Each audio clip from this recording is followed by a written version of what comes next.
नमस्कार.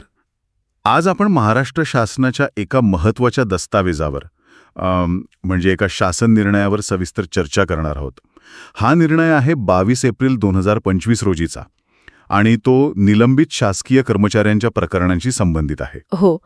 आता निलंबन किंवा सस्पेन्शन हा शब्द ऐकला की आपल्या डोळ्यासमोर एकतर येतो एखादा भ्रष्ट अधिकारी किंवा मग कारवाईचा बडगा. बरोबर. एक नकारात्मक चित्र उभं राहतं. अगदी. पण या कारवाईच्या पलीकडे एक खूप गुंतागुंतीची प्रशासकीय प्रक्रिया असते. म्हणजे यात दोन बाजू आहेत.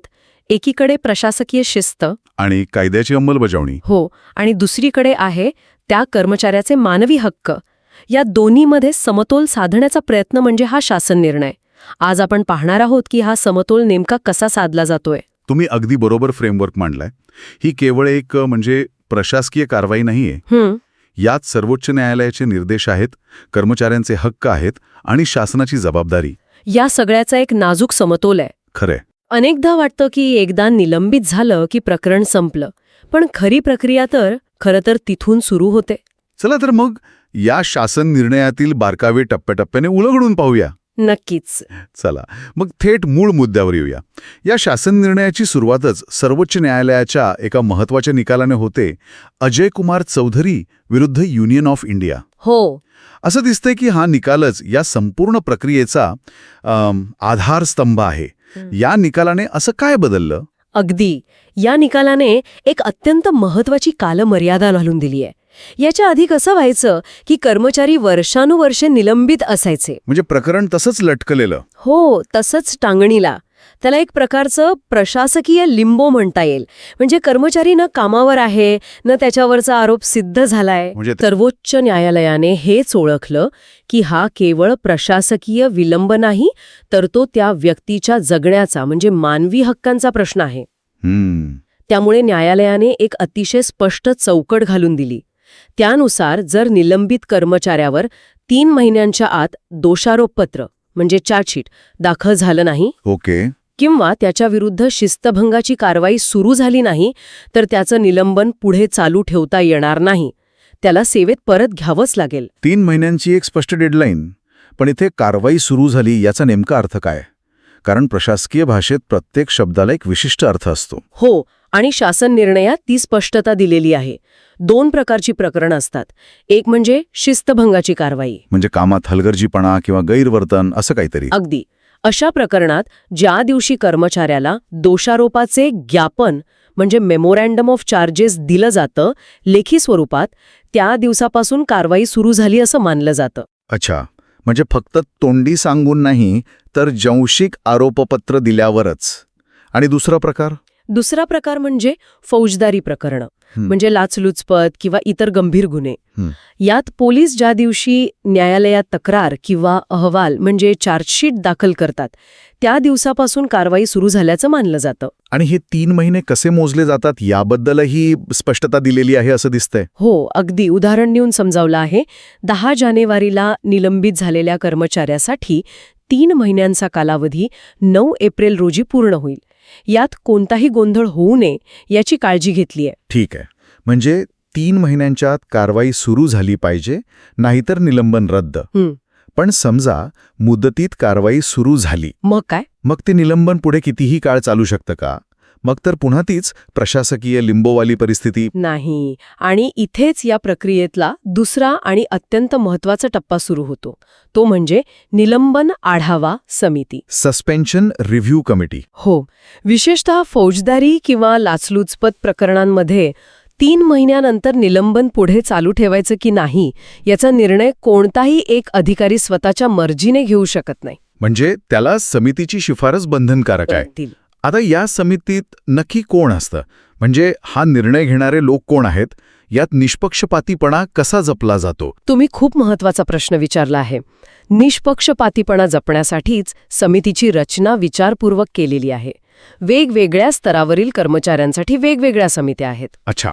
गट अ आणि गट ब अधिकाऱ्यांसाठी म्हणजे वरिष्ठ अधिकाऱ्यांसाठी मंत्रालय स्तरावर समिती असते. आणि तिचे अध्यक्ष? अध्यक्ष त्या विभागाचे सचिव असतात. पण महत्वाचं म्हणजे त्यात लाचलुचपत प्रतिबंधक विभागाचे म्हणजे ACBचे महासंचालक किंवा त्यांचे प्रतिनिधी सदस्य म्हणून असतात. अच्छा, म्हणजे एक बाहेरची तपास यंत्रणा त्यात सामील आहेत. त्यामुळे फक्त अंतर्गत विचार होत नाही. अगदी बरोबर. ACBची उपस्थिती प्रकरणाला एक वेगळं आणि त्रयस्थ परिमाण देते. आणि ग आणि ड कर्मचाऱ्यांसाठी त्यांच्यासाठी विभागीय स्तरावर समिती असते, ज्याचे अध्यक्ष विभागीय आयुक्त म्हणजे डिव्हिजनल कमिशनर असतात. त्यामुळे प्रत्येक स्तरावर एक चेक आणि बॅलन्स ठेवण्याचा प्रयत्न केला आहे. हे तर झालं समितीच्या रचनेबद्दल. पण ही समिती जेव्हा एकत्र बसते तेव्हा ते नक्की कोणत्या मुद्द्यांच्या आधारे निर्णय घेतात? म्हणजे त्यांच्यासमोर काय चेकलिस्ट असते? समिती केवळ फाईल बघून निर्णय देत नाही, तर त्यांना अनेक बाबी तपासाव्या लागतात. सर्वात आधी आरोपांचं स्वरूप आणि गांभीर्य काय आहे. म्हणजे प्रकरण किरकोळ आहे की गंभीर? हो.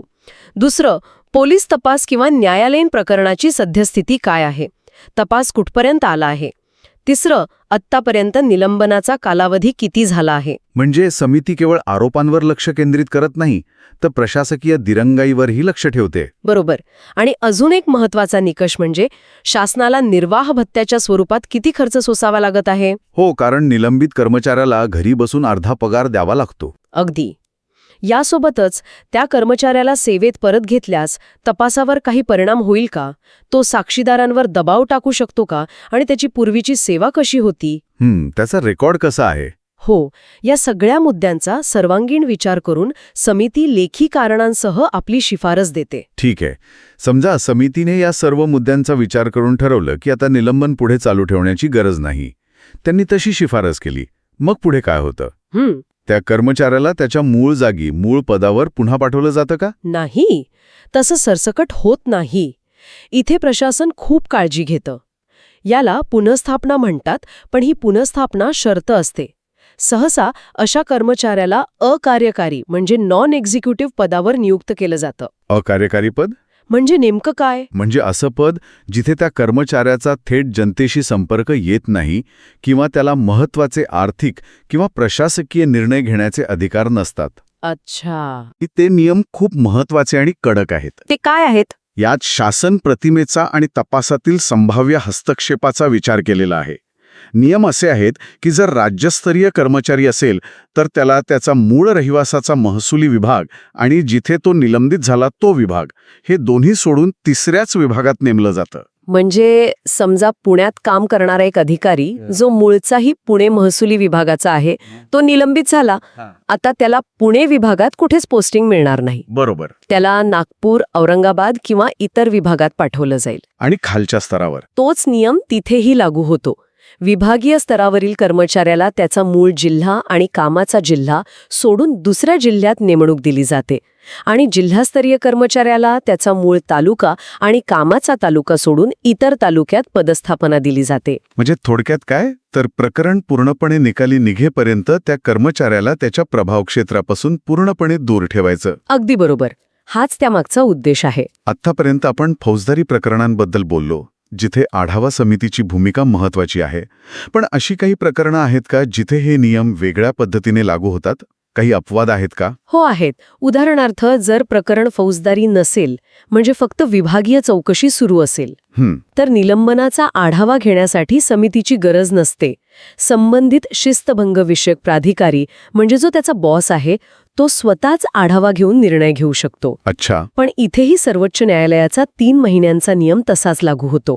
3 महिन्यांच्या आत आरोपपत्र द्यावंच लागतं. आणि पोलीस कोठडीबद्दलही यात काहीतरी विशेष तरतूद आहे, बरोबर? म्हणजे जर एखाद्या कर्मचाऱ्याला अटक झाली तर काय होतं?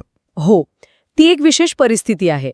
जर एखाद्या कर्मचाऱ्याला 48 तासांपेक्षा जास्त काळ पोलीस कोठडीत ठेवलं गेलं तर त्याला मानीव निलंबन म्हणजे डीम्ड सस्पेन्शन म्हणतात.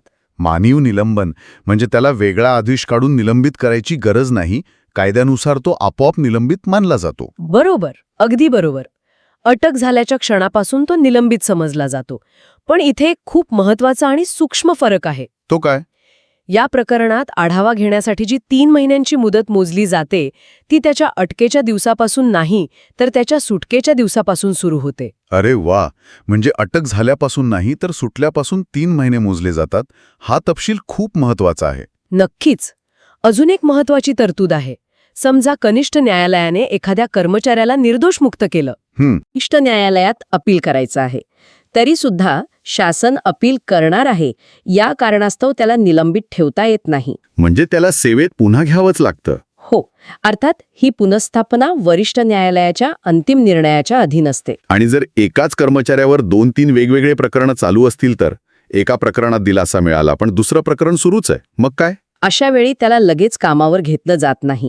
शासन निर्णयात हे स्पष्ट केलं आहे की सर्व प्रकरणांचा एकत्रित विचार करूनच त्याच्या निलंबनाबद्दल किंवा पुनःस्थापनेबद्दल अंतिम निर्णय घेतला जाईल. म्हणजे एका प्रकरणातून सुटला म्हणजे तो पूर्णपणे दोषमुक्त झाला असं मानलं जात नाही. बरोबर. तर आजच्या चर्चेतून एक गोष्ट स्पष्ट होतीये, हा शासन निर्णय म्हणजे केवळ नियमांची जंत्री नाही, तर निलंबन प्रक्रियेला अधिक पारदर्शक, नियमबद्ध आणि मानवी हक्कांचा आदर करणारा बनवण्याचा एक गंभीर प्रयत्न आहे. हो, आणि सर्वोच्च न्यायालयाच्या निर्देशामुळे आलेली ती 3 महिन्यांची कालमर्यादा ती या संपूर्ण प्रक्रियेला एक निश्चित दिशा आणि वेग देते. बरोबर. नक्कीच 2 गोष्टी यातून साध्य होतात. एक म्हणजे अनिश्चित काळासाठी चालणाऱ्या निलंबनाला आळा बसतो, ज्यामुळे कर्मचाऱ्याचं मानसिक आणि आर्थिक खच्चीकरण थांबतं.